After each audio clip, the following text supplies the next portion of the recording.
saja, aku panggilnya Rama saja ya. Boleh. Boleh ya. Aku panggil dengan Rama karena orang semuanya akrab dengan Rama. Rama adalah sesuatu yang sangat luar biasa.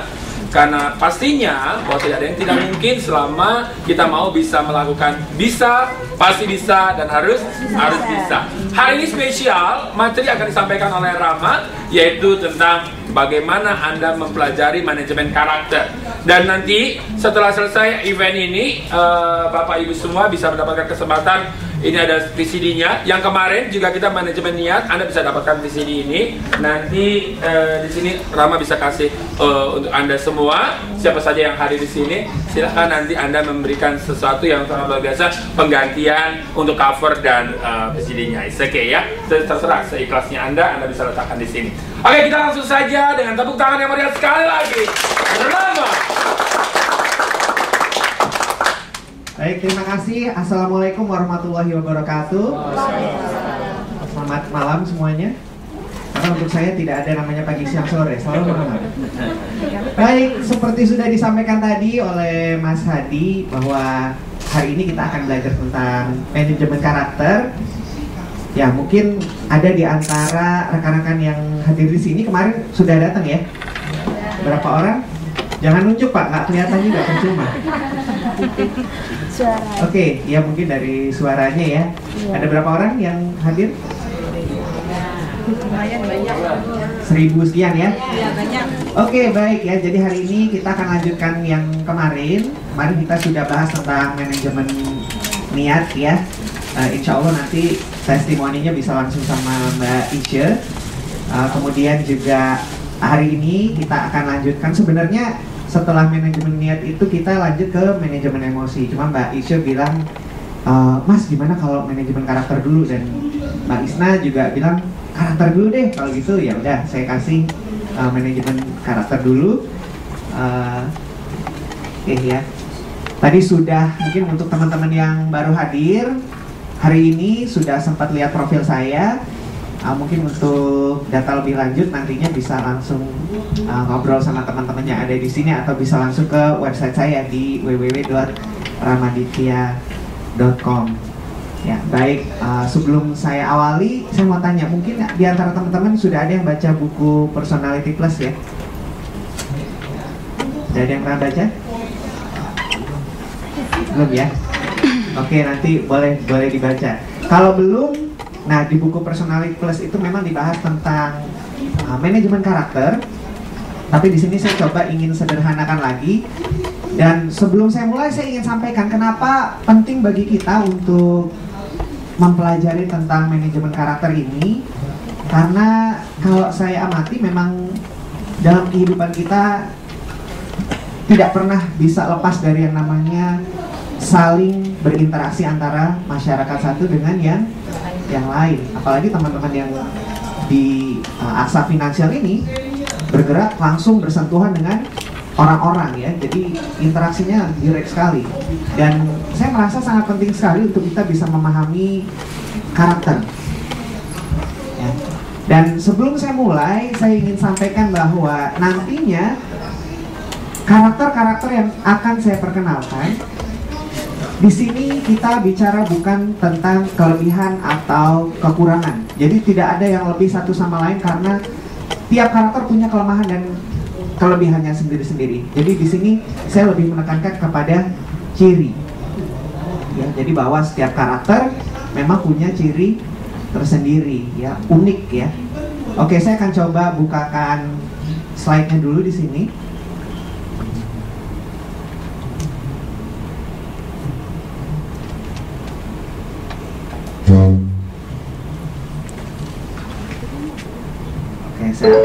Saya aktifkan dulu pembaca layarnya.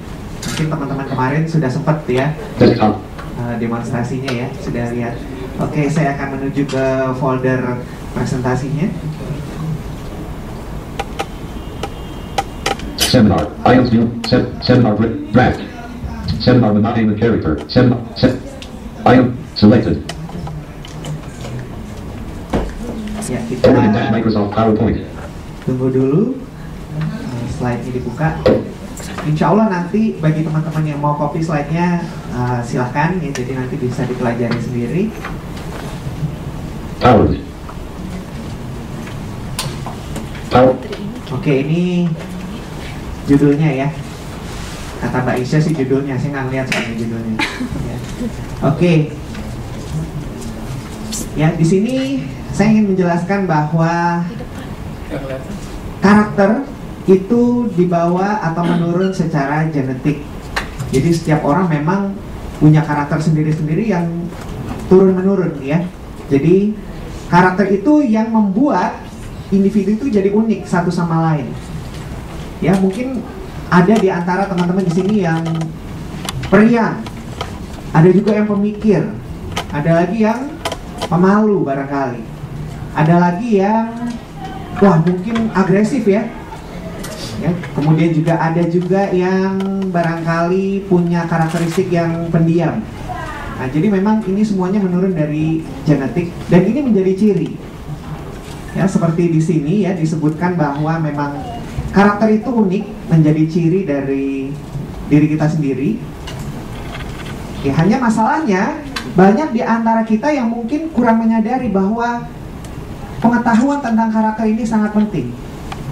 Mungkin kita pernah merasakan, aduh kok saya nggak seperti dia ya, dia jago banget kalau di panggung. Ya, jadi pusat perhatian orang. Kalau ngomong, semua orang pasti mau dengerin. Saya kok nggak pedean ya orangnya ya, cuma bisa diem, cuma bisa nulis ya. Atau mungkin kita pernah bersentuhan dengan orang-orang yang karakternya mungkin kurang cocok buat kita. Kenapa ya dia ngomongnya belak-belakan, tukang kritik, embosi gitu ya. Ada juga mungkin yang karakternya itu ya males, kemudian ya nggak suka bertengkar ya, kemudian berusaha bagaimana caranya untuk tetap bisa damai. Nah, jadi memang bermacam-macam karakter itu. Nah, ini adalah kegunaan kita ya, kegunaan kita mempelajari karakter. Yang pertama, kita bisa tahu siapa diri kita. Kemudian juga kita bisa tahu reaksi yang timbul. Karena setiap karakter itu punya reaksi sendiri-sendiri. Saya rasa ini sangat berguna ketika teman-teman dari asuransi itu turun ke lapangan. Pasti ketemu dengan berbagai macam orang yang reaksinya itu pun pasti macam-macam ya. Kemudian juga kita bisa mempelajari di sini. Oh, kalau karakter saya sanguin misalnya, kelemahannya apa nih? Ya, apa yang harus diatasi? Kemudian kelebihannya di mana? Nah, ini sangat berguna terutama bagi rekan-rekan yang mungkin ditugaskan untuk menempatkan karyawan ya barangkali ya. Jadi dengan mempelajari karakter ini, kita bisa menempatkan orang di posisinya yang tepat karena kita bisa memahami. Dan ternyata paham tentang karakter tidak hanya berguna untuk bisnis semata, cari jodoh juga bisa loh ya. Biasanya kalau nyari jodoh gimana nih caranya? Lu lahirnya kapan? Bintang lo apa sih? Wah ya, kalau nanti udah belajar ini nggak pakai lagi tuh ya. Bahkan hanya dengan ngobrol-ngobrol, gue tahu lo cocoknya sama orang kayak gimana ya. Jadi tidak terpaku, jodohnya itu sesuai yang disebutkan oleh ilmu astrologi. Tapi dengan karakter ini kita bisa paham pasangannya yang mana. Mungkin kalau Bapak Ibu di sini punya putra-putri, sebelumnya mungkin makan hati gitu ya karena wah karakternya nggak cocok sama kita. Mungkin dia bandel atau nanya-nanya terus ya. Nah, kita dengan mempelajari karakter ini kita juga bisa paham bagaimana caranya mengatasi hubungan kita. Dan saya yakin kalau seandainya memang pemahaman tentang karakter ini juga diakomodasi dalam proses interaksi, baik dalam asuransi ini ataupun dalam kehidupan sehari-hari, maka akan lebih baik hubungan kita bersosialisasi dengan masyarakat dan dengan orang-orang. Dan ini akan sangat membantu sekali ya, contohnya ya, yang paling simpel adalah dengan kekasih saya sendiri ya, yang ada di sana. Mungkin Bapak Ibu yang baru datang ya, kebetulan ini manajer saya, cuma untuk menghemat gaji Pak, jadi saya pilih manajernya itu pacar sendiri. Karena berlaku uangmu, uangku, ya. Jadi nggak perlu ada potongan macam-macam gitu ya. Iya, jadi saya dan Mbak Isya ini, namanya Mbak Isya Octaviana, kami ini punya karakter yang berbeda. Mungkin kalau anak-anak muda sering dengar ya, kamu kayak aku dong, aku kan tampil, apalagi romantis, kalau kirim SMS berbunga-bunga kalimatnya gitu ya. Kadang juga pertengkaran terjadi karena kita tidak memahami tentang karakter. Tapi alhamdulillah karena mempelajari ilmu tentang karakter ini, jadi selain dari buku Personality Plus, ini juga saya peroleh dari mentor saya, namanya Dr. Aisyah Dahlan. Alhamdulillah hubungan saya dengan kekasih saya ini lebih baik. Jadi itu sedikit dari manfaat yang bisa diperoleh. Nah, sebelum saya mulai perkenalkan, jadi sebenarnya tentang karakter ini atau yang biasa dikenal dengan personality traits ya, bahasa Betawinya, itu pertama kali atau dulu sekali ini dikembangkan atau diolah oleh saudara jauh saya, namanya Kang Hippocrates. Saudara jauh ya, karena sama-sama kelahiran Nabi Adam. Jauh banget tadi ya. Nah, diteliti, tapi sayangnya di Indonesia ini baru mulai dikembangkan tahun 1999. Ya, jadi baru sekali. Ya. Tapi saya merasa sangat beruntung karena saya bisa membawakan materi ini, karena saya percaya ya nantinya ini bisa sangat berguna. Nah, saya akan mulai perkenalkan. Yang pertama adalah karakter sanguinis, orang yang suka dikasih sangu. Oke, ini adalah karakter yang hasratnya happy atau periang. Kalau membaca di PowerPoint-nya ya, ciri-ciri orang sanguin ini adalah dia senang sekali tampil. Jadi kalau Bapak Ibu sekalian senang lihat presenter di acara-acara TV yang manggung ya, nah itu biasanya memang orang-orang sanguin. Ya, mereka ini sangat periang, happy dan sangat terbuka. Jadi ekstrovert nih orang-orang sanguin ini ya. Nah, cirinya seperti apa? Kalau ada agen asuransi datang ke rumah, nah biasanya mereka akan menyambut dengan ramah dan tanya-tanya. Ya. Tapi biasanya yang ditanyain itu di luar asuransinya biasanya ya. Gimana kerjanya? Wah, Mbak, cakep juga nih Mbak. Nah, kan kalau cowoknya masih sendiri kan ya. Karena memang orientasi mereka pada penampilan. Ya, jadi kalau mau menghadapi bos sanguin, nah ini harus penampilan yang dipuji. Bapak jamnya keren banget ya Pak. Kalau Bapak pakai mobil itu, wah, matching tuh Pak ya. Apalagi Bapak yang tunanetra ini kalau nyetir mobil itu dijamin ya Pak. Ya, cepat sampai ya. Sampai kemana? Kayaknya bosnya tunanetra gitu ya nih. Nah, jadi memang orang-orang sanguin ini sangat happy. Orientasinya adalah pada penampilan. Jadi senang banget tampil nih ya. Kemudian mereka juga sangat pandai menghidupkan acara. Jadi kalau ada acara rame-rame ya, reuni atau mungkin ada acara apa namanya, rapat-rapat yang mungkin semi formal gitu ya, itu mereka pandai menghidupkan acara. Atau ulang tahun kantor ya, maka pilihlah orang-orang sanguin sebagai seksi acara atau pengisi acara atau MC. Itu mereka bisa menghidupkan acara ya. Kemudian mereka juga sangat supel ya, supel. Jadi kalau seandainya mereka ditaruh di lingkungan yang isinya orang-orang yang belum mereka kenal sekalipun, asalkan bahasa komunikasinya sama, dijamin udah kayak teman lama ya. Taruhlah mereka di Inggris gitu ya, asal bisa bahasa Inggris udah nggak akan hilang tuh orang ya, insya Allah ya.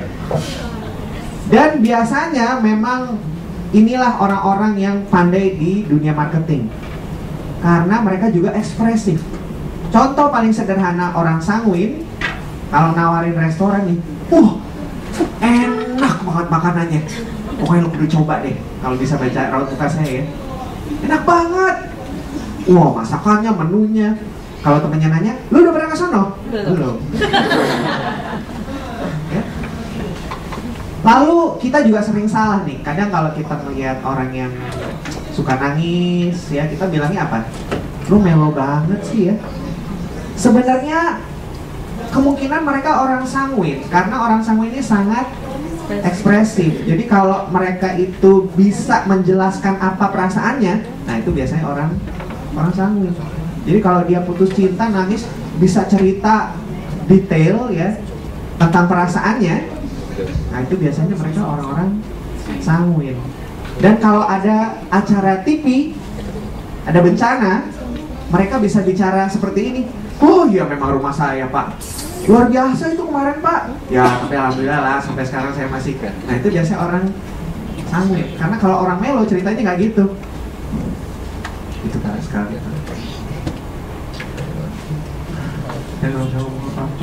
Nah itu orang melo ya. Orang melo. Jadi itulah orang-orang sanguin. Hanya kelemahannya, pertama orang sanguin ini cenderung tidak tertib. Tidak tertib. Dan bisa mengungkapkannya dengan ceria juga. Maaf ya gue telat. Gak apa-apa kan? Baru mulai kan? Baru juga setengah jam gitu. Kemudian yang kedua, pelupa. Nah pelupa itu karena sangat ekspresif. Jadi misalnya seperti ini. Saya pegang CD. Lalu anggaplah saya ditelepon. Halo? Oh ya? Oh banget. Ya gitulah.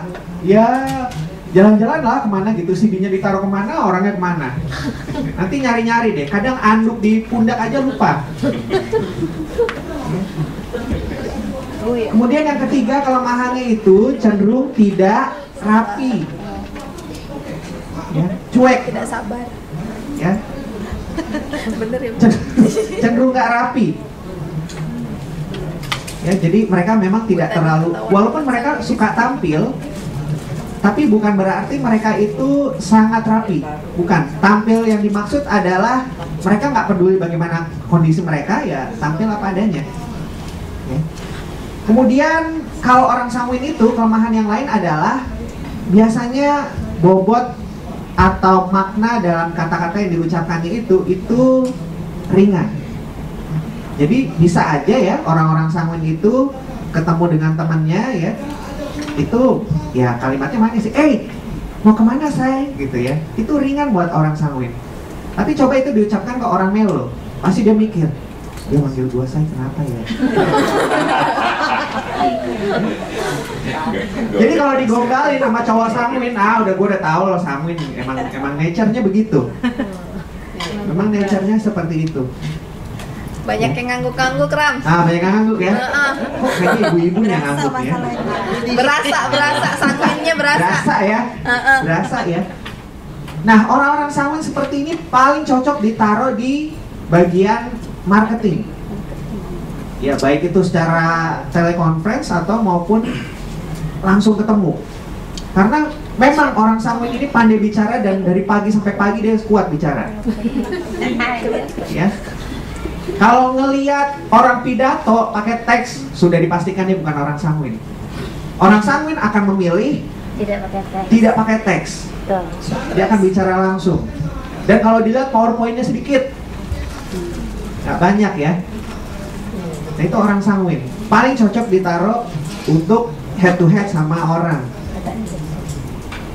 Dan asiknya orang sanguin itu memang yang pertama dia sangat terbuka. Jadi untuk partneran itu seru banget ya, karena bisa menghidupkan suasana. Kalau keadaan sedang genting, kalau dalam cerita-cerita dibilang when all hope is lost, taruhlah orang sanguin di sini.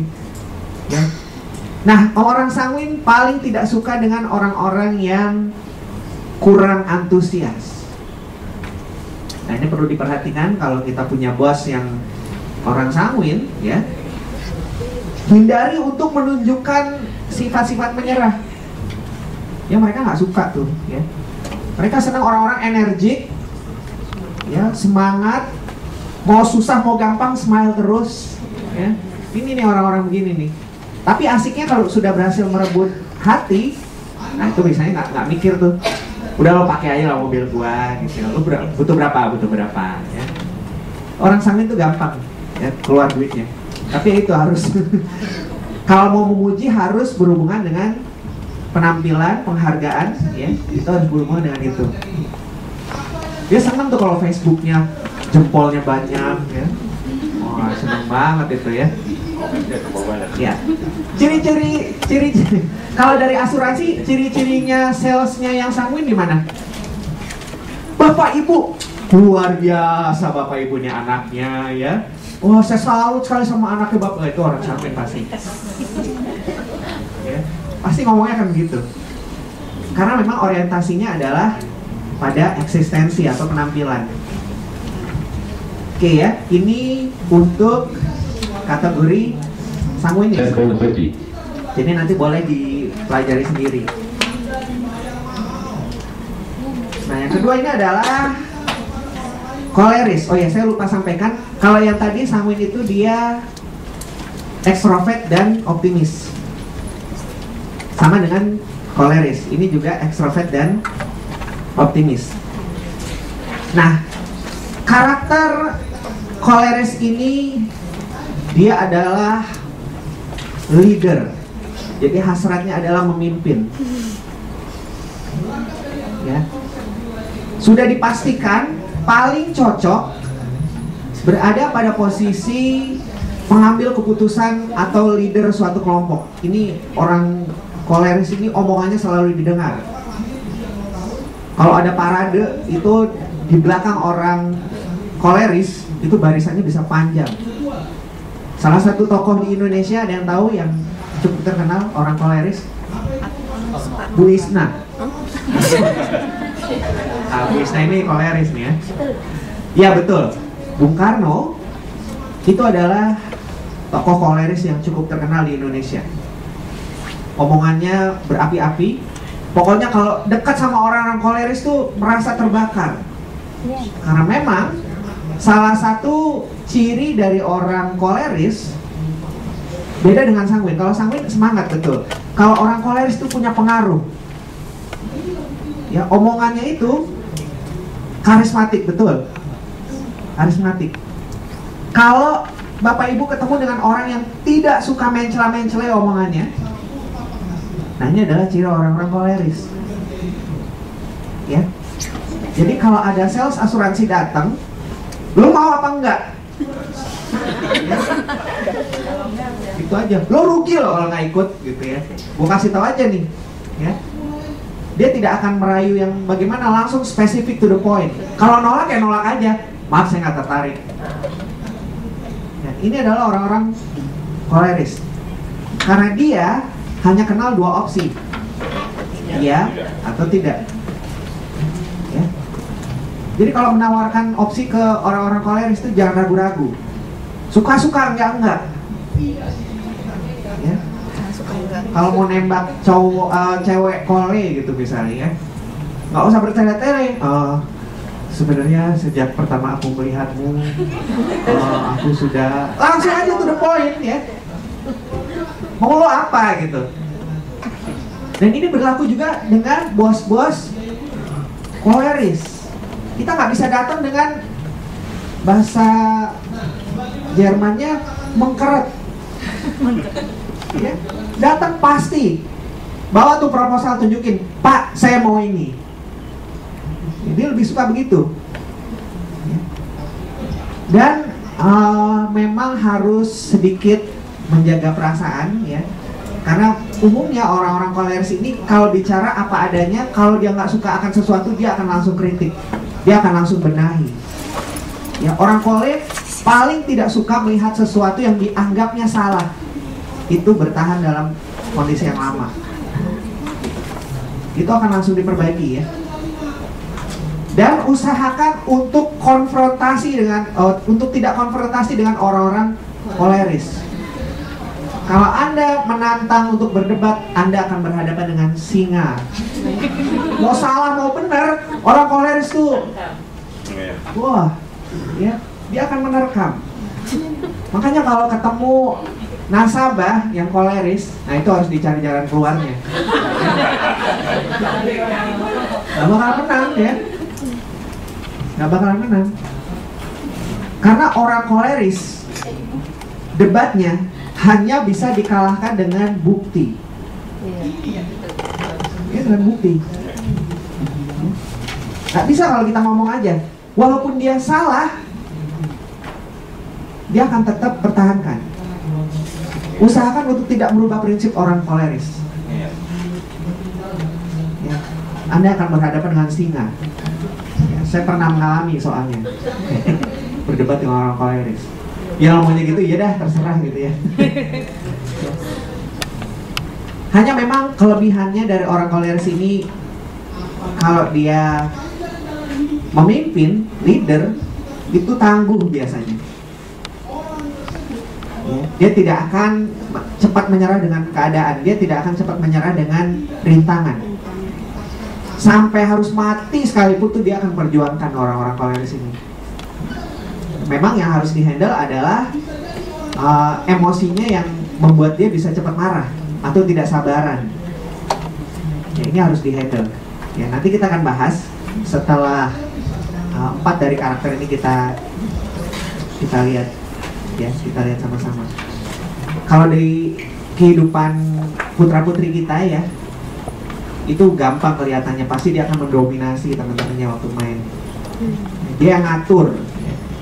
Itu kelihatan. Mungkin kalau udah dewasa nggak terlalu kelihatan. Kelihatan lebih kepada bagaimana dia berkomunikasi. Tapi pada anak-anak itu kelihatan dari tindakan. Dia akan sangat mendominasi. Bahkan mungkin mau bapaknya sendiri juga dia ngatur tuh. Ini orang-orang koleris. Nah, kita berlanjut ke ini apa nih Mbak Isyen? Gempa sebelah. Bukan Ram. Simulasi. Oh, Presentasi lupa ya. sebelah, santai. Oh enggak, ini maksudnya PowerPoint-nya. Oh, play. Praktis, jayus. Padahal gua salah, tadi mau nanya gitu cuma gengsi aja. Tipnya apa itu? Ini pragmatis ya? Iya, Iya. Oke. Sejauh ini udah bisa nebak belum karakter saya apa nih? Kan 2 lagi belum muncul. Oh, 2 lagi belum muncul. kolerik. Oke, ya. Yang ini adalah pragmatis ya. Ini hasratnya adalah damai. Ya, kalau tadi yang 2 itu sanguin dan koleris, itu ekstrovert, optimis. Nah, yang 2 lagi ini introvert dan pesimis. Nah, saya perlu sampaikan bahwa optimis, pesimis ini tidak ada hubungannya dengan usaha. Cuma bagaimana dalam mengambil sikap. Karena pesimis itu sebenarnya lebih kepada pengambilan sikap yang pelan-pelan, terencana. Pesimis. Kalau optimis itu biasanya memang kelihatan dan terang-terangan. Jadi itu yang perlu saya sampaikan dulu. Oke, ini adalah pragmatis. Jadi orang-orang pragmatis itu hasratnya damai. Ya, dia adalah pemilik karakter yang di bumi ini paling ramah. Paling ramah. Jadi orang sanguin ini, orang pragmatis ini ramah sekali. Jadi kalau orang-orang itu ada di dekat karakter-karakter pragmatis itu biasanya teduh rasanya, damai. Karena memang inilah nature orang-orang pragmatis.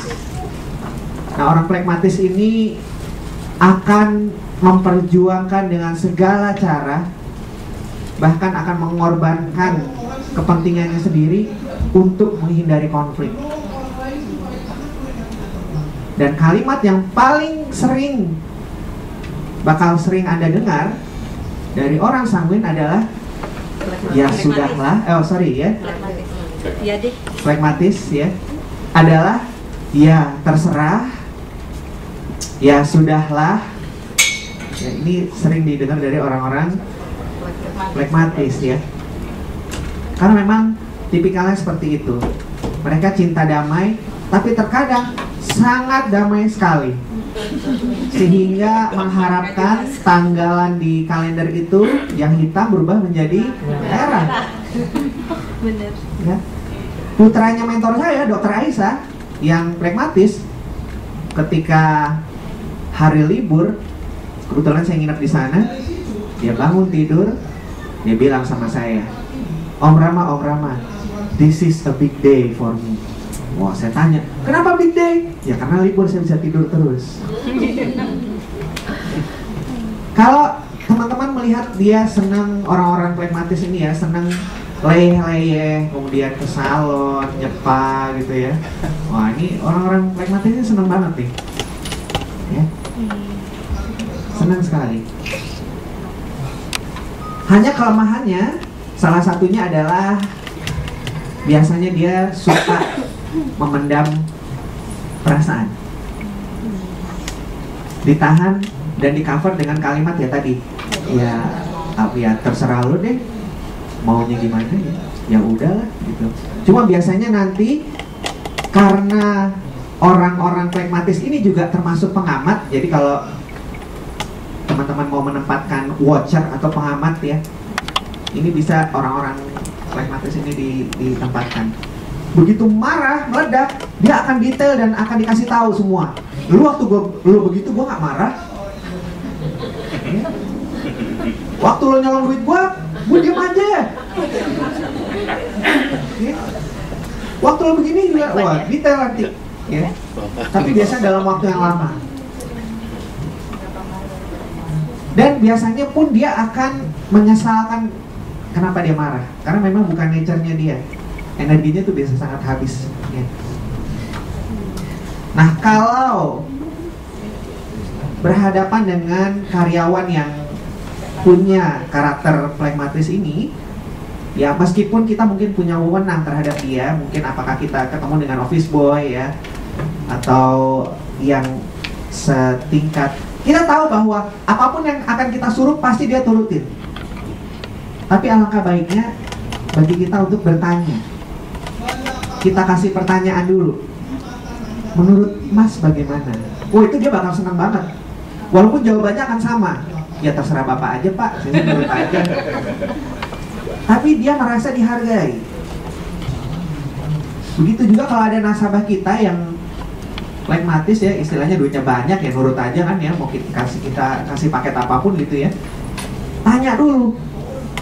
Ini Pak, kalau ini mungkin bisa memenuhi kebutuhan Bapak. Kira-kira Bapak gimana nih, seretnya yang mana?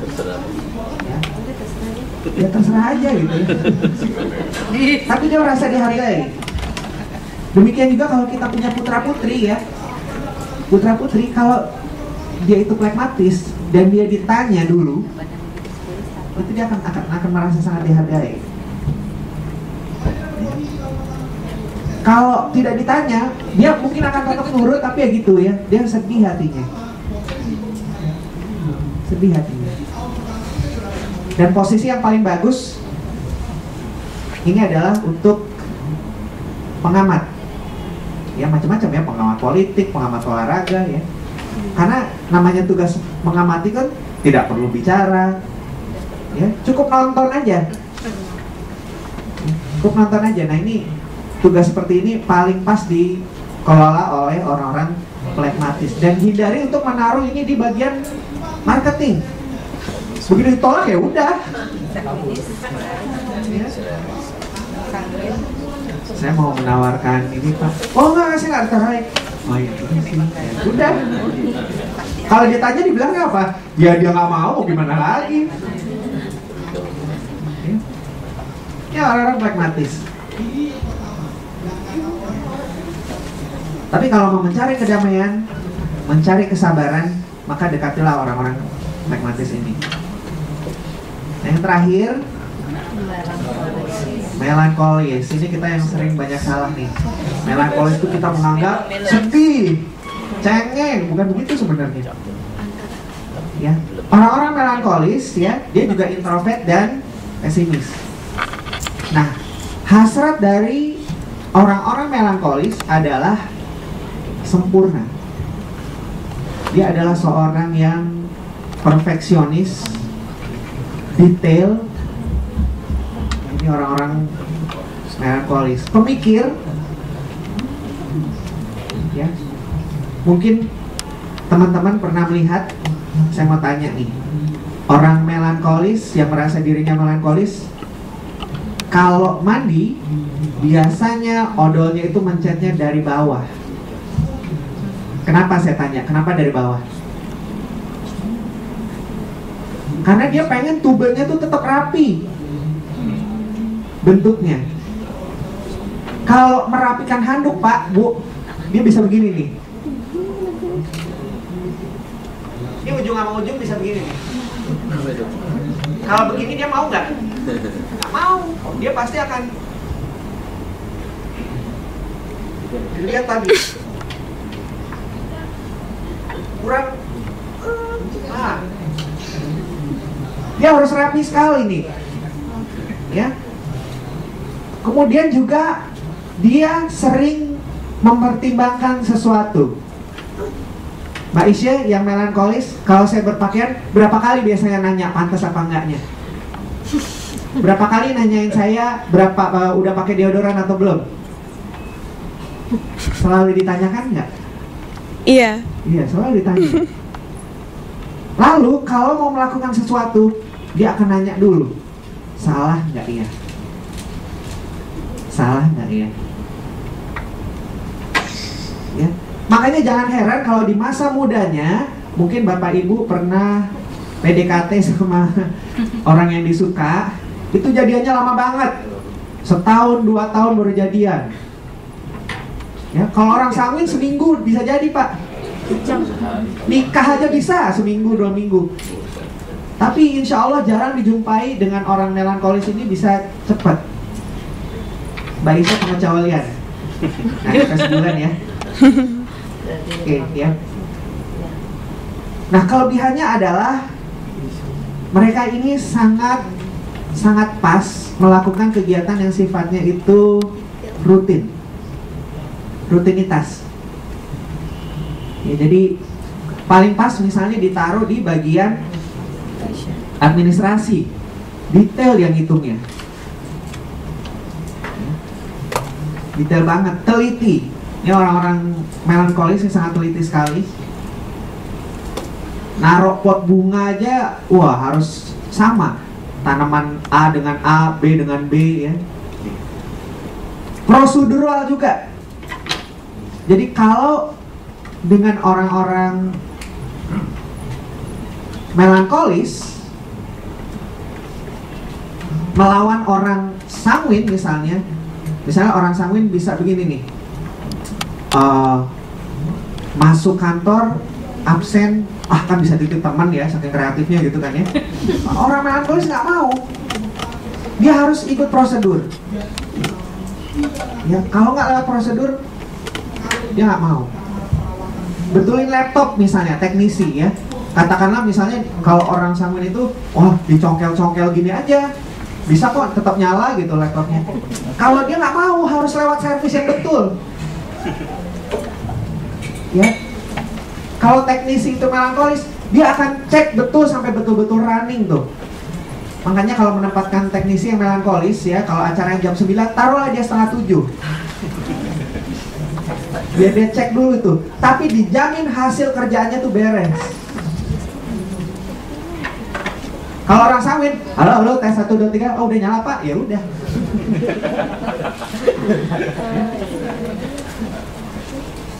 Kalau orang kole lain lagi, Pak saya kerja udah sejam loh Pak, lebih dari ini tambah loh bayarannya. Beda ya. Kalau orang lagi mic-nya nggak nyala, ya udah ditinggal aja.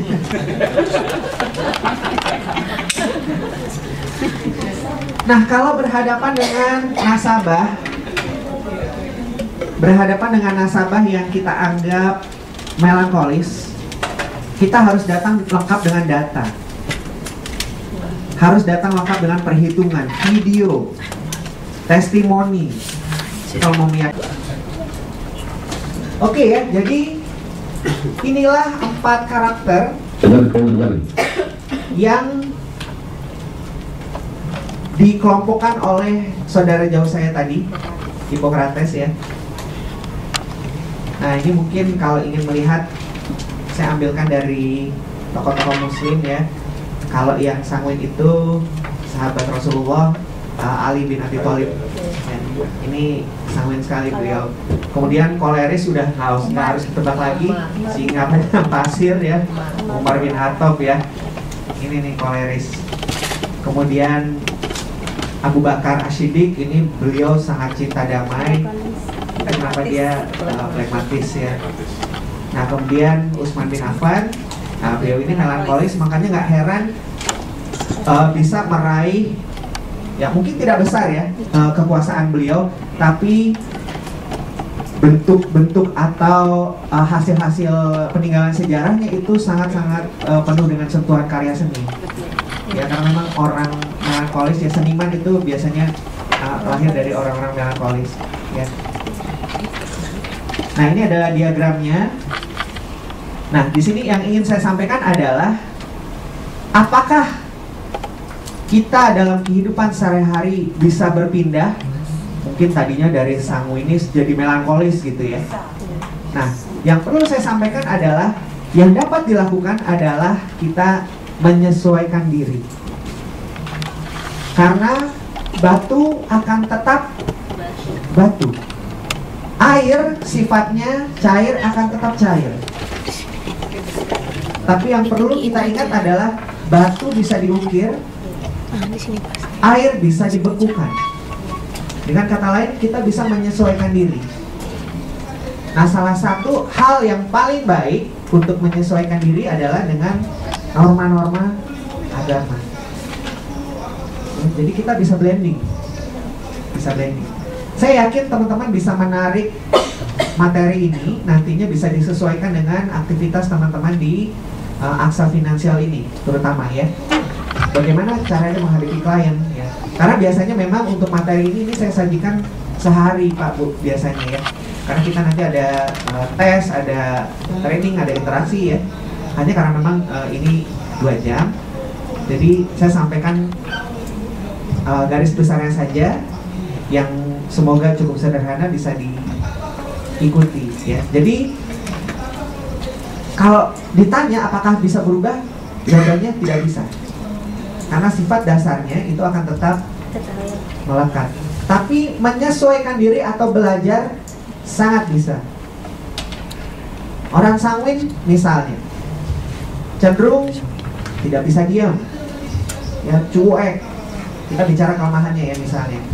Kemudian pelupa, bisa belajar dengan orang-orang melankolis yang rapi, yang terencana. Ya. Sebaliknya, orang-orang melankolis bisa belajar dari orang sanguin, misalnya belajar untuk tidak terlalu memasukkan segalanya ke dalam hati, bisa memfilter omongannya, ya mana yang bercanda, ya mana yang memang serius. Karena orang sanguin memang banyakkan bercandanya ya. Yang serius. Ya. Orang sanguin bisa belajar dari orang-orang pragmatis, belajar bagaimana tenang ya. Jadi kalau rapat yang 4 jam 5 jam mereka nggak tahan tuh Pak, orang-orang sanguin itu. Goyang kanan, goyang kiri ya, pegang BB ya, ngobrol temannya, colek kanan, colek kiri ya. Nah itu bisa belajar dari orang pragmatis ya. Kemudian bisa belajar dari orang-orang koleris itu untuk spesifik. Jadi lu jangan lebay, yang lo omong itu harus berisi. Nah kalau mau berisi itu belajar sama orang-orang koleris. Karena memang cenderung lebay Pak orang-orang sanguin ya. Ya. Bagaimana dengan orang-orang koleris? Nah yang harus pertama dilakukan adalah belajar dulu dari orang-orang pragmatis. Belajar apa? Belajar sabar ya. Belajar mengendalikan emosinya. Kemudian dari orang sanguin bisa belajar untuk sedikit lebih apa ya istilahnya, lebih supel. Jadi nggak galak-galak amat gitu. Nah ini Bu Isna ini menurut analisa saya ini koleris sanguinis, ya, pemimpin yang bisa tampil, ya, bisa belajar dari orang-orang melankolis. Belajar apanya nih kira-kira? Kita bisa belajar konsepnya itu diaplikasikan dalam kepemimpinannya. Jadi kalau leadernya itu koleris, kemudian wakilnya itu melankolis, wah itu top banget tuh. Ya. Top banget. Nah orang melankolis tadi ya, dari sanguin udah belajar. Dari orang kole bisa belajar ambil keputusan. Karena orang melankolis banyak nimbang-nimbang, takut salah, takut gagal ya. Akhirnya nggak jalan-jalan. Jalan-jalan. Terima nggak ya? Terima nggak ya? Terima nggak ya? Udah ganti, keburu ganti harinya, lamarannya keburu tutup. Belajar dari orang-orang pragmatis, apa yang harus dipelajari? Dari orang pragmatis bisa belajar untuk lebih damai, nggak terlalu worry. Karena orang melankolis itu juga khawatir, jangan-jangan. Nah yang terakhir nih, orang pragmatis bisa belajar dari orang-orang koleris, belajar untuk meneladani semangatnya. Semangat ya. Jadi ya harus tetap maju ya, harus tetap berjuang. Karena kalau orang pragmatis yang cenderung diam, kalau mereka nggak bergerak, ya mereka tidak akan bisa melakukan sesuatu. Kalau dari orang-orang sanguin bisa belajar untuk pede, karena memang cenderung minder orang-orang pragmatis ini. Nah kemudian dari orang-orang melankolis, orang pragmatis yang damai ini bisa belajar untuk lebih menata diri. Nah, karena biasanya damai itu identik dengan nggak keurus. Ya udahlah, yang parah kan kalau suaminya plegi, istrinya plegi, bangun kesiangan, ya kesiangan Pak. Ya udahlah, udah kesiangan. Repot itu ya. Belajar tertib juga tuh dari orang-orang melankolis juga ya, melankolis atau koleris. Ya. Biasanya yang tertib betulan itu orang melankolis. Kalau orang-orang koleris tertibnya biasanya karena karisma. Ya, kalau nggak tertib gimana anak buah-buah? Biasanya begitu. Dan umumnya manusia itu punya sifat yang dominan dan punya sifat yang mengikut ya, resesifnya. Jadi misalnya sanguinis pragmatis, berarti dia yang dominan itu sanguinisnya, pragmatisnya mengikut ya. Atau kebalikannya, pragmatis sanguinis. Jadi dia itu damai, tapi kalau harus tampil ya masih bisa gitu. Nah biasanya orang yang punya trait sanguin plegi itu temannya banyak banget ya. Karena selain dia itu supel, ramah pula. Wah itu ya, ini banget gitu, terbuka banget. Nah koleris melankolis atau sebaliknya ya. Melankolis pragmatis atau pragmatis melankolis. Nah kalau Mbak Isya ini beliau ini melankolis pragmatis ya. Kemudian yang koleris juga begitu, koleris sanguinis atau sanguinis koleris ya. Kole sanguin tuh mantep banget jadi leader ya. Oke, kalau presiden kita nih kira-kira apa nih? Pak SBY ini melankolis pragmatis ya. Ya, melankolis pragmatis. Nah, jadi nanti mulai bisa dianalisa nih Pak Bu ya. Nah, dengan adanya pengenalan terhadap karakter ini, saya berharap nantinya ketika teman-teman itu kembali berinteraksi dimanapun kapanpun, teman-teman yang pertama tentu melihat ke diri sendiri. Siapa diri kita, kenapa kita bereaksi seperti itu, kita juga tahu nih kelemahannya apa. Kalau kita udah kenal karakter kita, gampang kita analisa. Oh, kelemahannya apa ya, lalu harus bagaimana mengatasinya. Lalu kelebihannya, Ya, tadi saya sudah sampaikan beberapa kelebihan dari tiap-tiap karakter ya. Jadi teman-teman nanti paham ya mau menempatkan diri di mana. Dan nggak ngerasa minder lagi. Nggak ngerasa minder karena dia kok gampang ya deal sama orang, tampil, gua aja mau bercanda mau apa susah loh. Ya. Kita nggak ngerasa khawatir lagi karena mungkin karakter saya beda nih. Ya, saya punya tempat sendiri-sendiri. Itu manfaat buat diri sendiri. Kemudian untuk keluar tentu saja dalam berinteraksi kita akan lebih mudah. Kita bisa tahu ya klien kita ini, nasabah kita ini karakternya seperti apa, dan tentu akan tahu bagaimana menghadapinya. Mungkin kalau ketemu dengan karakter yang pole, kita nggak frontal ya. Kita kasih bukti dulu ya, video orang-orang yang sukses apa bagaimana gitu ya. Nah, kalau ketemu dengan orang-orang yang melankolis, berarti ini datanya harus lengkap nih. Ya. Di perusahaan juga begitu tentunya ya. Kalau kita punya atasan atau orang-orang yang berwenang, kalau kita tahu karakternya, tentu kita akan lebih mudah menjalin hubungannya. Nanti kita sudah sampaikan sama-sama. Dalam kehidupan berkeluarga juga demikian. Kita akan lebih mudah mengenal putra-putri kita, akan lebih mudah untuk berinteraksi dengan mereka karena kita paham karakternya seperti apa. Dan yang lebih asik lagi, orang yang memahami tentang manajemen karakter ini insya Allah akan lebih mengenal kebesaran Allah. Maka betul lah kalau negara kita ini dikasih semboyan Bhinneka Tunggal Ika. Walau berbeda-beda, tapi tetap satu ya, manusia-manusia juga. Nah itu kenapa penting bagi kita dari 4 karakter ini untuk berada di posisi netral. Karena dengan berada di posisi netral ini, insya Allah kita akan menjadi manusia yang sempurna ya. Kalau kita sanguin, kita kurangi kelemahannya, kita optimalkan kelebihannya. Begitu juga yang pragmatis, koleris, dan melankolis. Nah inilah yang disebut dengan nantinya itu kita blending atau mingle ya, atau membaur lah ya bahasa Indonesianya. Ya dengan demikian kita tidak perlu lagi yang namanya ilmu astrologi. Mesti tanya dulu lahirnya kapan, bulan apa ya, hanya untuk berinteraksi ya. Makanya kalau mau, ini biasanya orang sanguin yang usil nih ya, gue punya kekuatan, gue tahu lo isi hati lo gitu. Padahal bukan tahu isi hatinya, dia pelajari tuh karakternya seperti apa.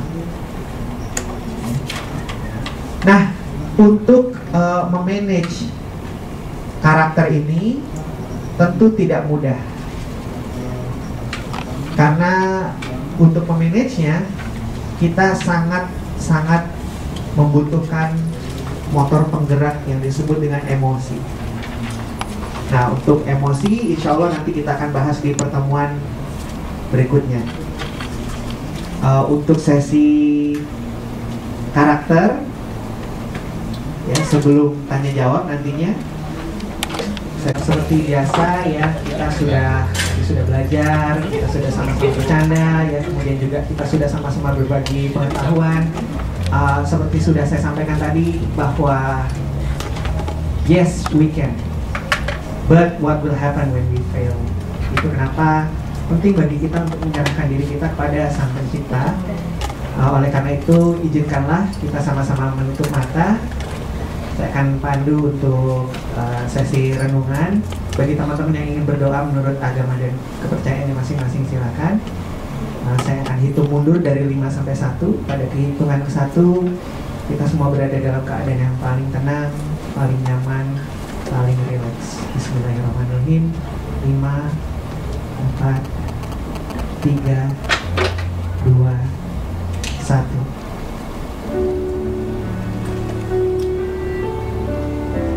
Teman-temanku,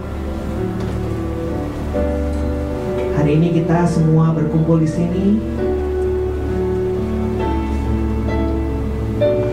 Marilah kita sama-sama serahkan hati kita kepada Allah Subhanahu wa Ta'ala. Saya ingin pada saat ini teman-teman untuk merasakan bahwa teman-teman ini adalah orang-orang yang paling beruntung. Karena teman-teman telah diberikan kehidupan yang luar biasa. Sementara di luar sana banyak sekali rekan-rekan kita yang tidak sempurna secara fisiknya.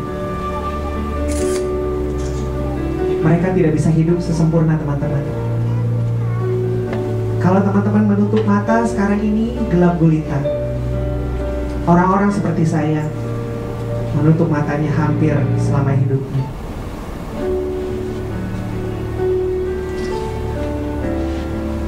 Hari ini kita sudah belajar tentang karakter.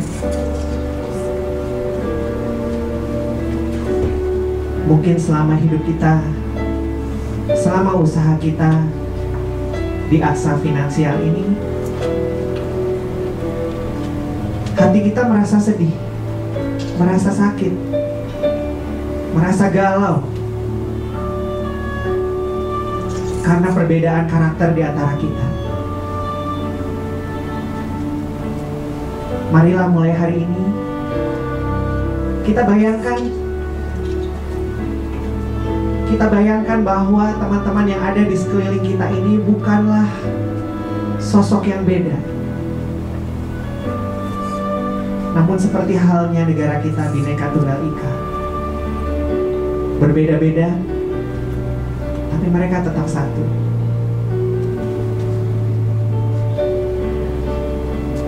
Dan satu hal,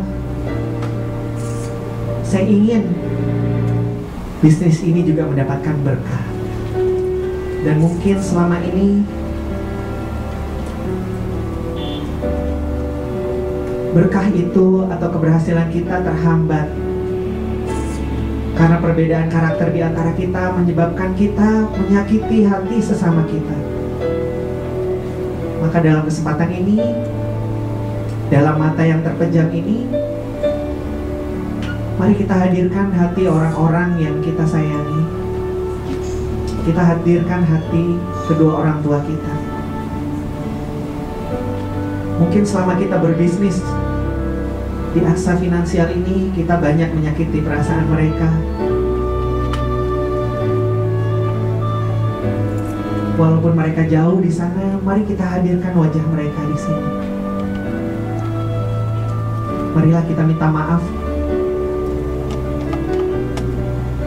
agar dibukakan kelancaran dan kemudahan oleh Allah. Dan marilah kita juga memaafkan atas kesalahan yang pernah mereka buat. Mari kita hadirkan juga wajah keluarga kita yang kita sayangi, suami kita, istri kita, anak-anak kita, yang mungkin juga karena perbedaan karakter itu membuat kita saling menyakiti perasaan masing-masing.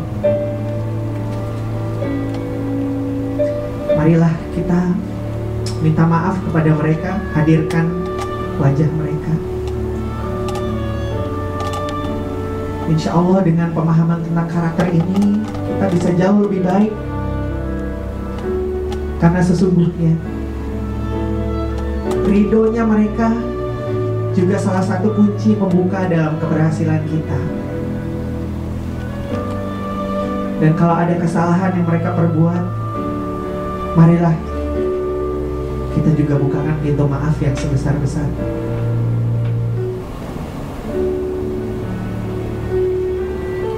Dan hari ini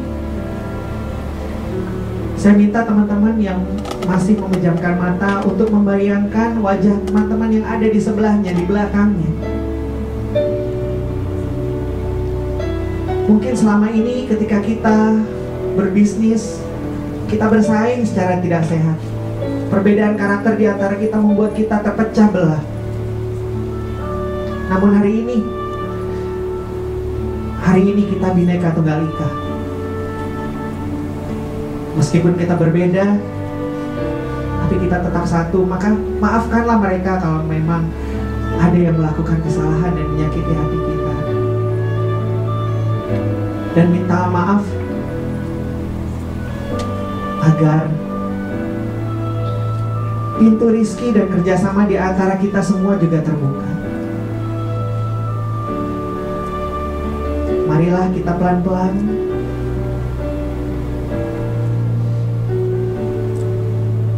membuka mata kita. Dan bagi teman-teman yang duduk di sebelahnya, silakan saling bersalaman.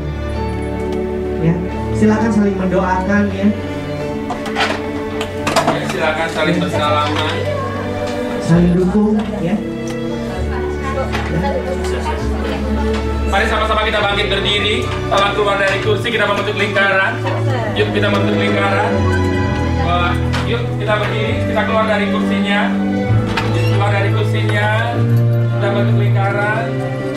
Kita juga akan undang Rama untuk sama-sama bergabung bersama kita, membentuk dalam satu lingkaran. Yuk kita berpegangan tangan semuanya. Teman-teman, dari 20 teman-teman yang ikut di program asik ini, kita yakin dan percaya kalau seperti apa yang disampaikan Rama dengan kehidupan Rama yang sangat luar biasa, saya melihat ada sesuatu bahwa tidak ada yang tidak mungkin ketika kita berusaha, bekerja keras, bahwa yang di atas sana, di dalam ajaran agama manapun diajarkan, Tuhan akan memberikan yang terbaik ketika kita berusaha. Bisnis ini sudah mengajarkan sesuatu yang sangat spektakuler. Di bisnis ini sudah mengajarkan kita penuh cinta. Di bisnis ini kita mengajarkan penuh kasih. Untuk itu, pada kesempatan pada siang hari ini, mari sama-sama kita berubah untuk membahagiakan seperti yang Rama ceritakan. Kita akan membahagiakan orang yang terkasih. Kita akan membahagiakan orang tua kita yang belum pernah kita bahagiakan. Kita akan membahagiakan keluarga kita yang belum pernah kita bahagiakan. Pasangan kita belum kita bahagiakan. Suami, istri, dan tentunya buah hati kita dan anak-anak yang tercinta. Mari kita sama-sama bangkit berdiri. Kita katakan bahwa kita akan sukses. Ya, kita teriakan kalau saya bilang katakan sukses, semuanya teriak sukses. Ya, kita sukses. 1, 2, 3. Sukses! Sukses! Sukses! Sukses! Sukses! Sekali lagi kita salaman dan sapa teman-teman kita, katakan sukses. Anda sukses, saya sukses. Anda sukses. Anda sukses. Thank you. Terima kasih sekali lagi. Tepuk tangan untuk Rama. Iya, terima kasih. Dan nanti teman-teman